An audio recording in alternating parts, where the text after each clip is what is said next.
السلام علیکم دوستو، آج ہم بات کریں گے ایک زبردست میچ کی پاکستان سپر لیگ سیزن 11 میں، جہاں مقابلہ ہوا کوئٹہ گلیڈیٹر اور حیدرآباد کنگ مین کے درمیان۔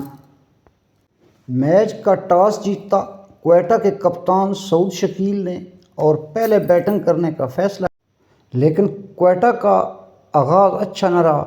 سعود شکیل صرف 4 رن بنا کر آؤٹ ہو گئے اور ریلی روس بھی بغیر رن بنائے آؤٹ ہو گئے۔ پھر میدان میں آئے ہیرو شامل حسین اور حسن نواز، دونوں نے شاندار بیٹنگ کی اور ٹیم کو مشکل سے نکال لیا۔ شامل حسین نے زبردست 54 رن بنائے اور حسین نواز نے بھی 53 رن کی شاندار اننگ کھیلی۔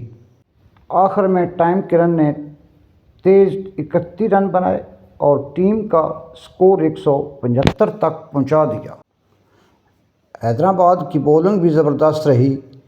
ریلی میتھر نے 3 وکٹیں حاصل کی، جبکہ میشن کشنا اور عاقب جاوید نے 2 کھلاڑیوں کو آؤٹ کیا۔ تو دوستو، کوئٹہ گلیڈیٹر نے دیا 175 رن کا ہدف۔ کیا حیدرآباد یہ ہدف پورا کر پائے گی؟ اگر ویڈیو پسند آئے تو اسے لائک کریں اور چینل کو سبسکرائب کرنا نہ بھولیں۔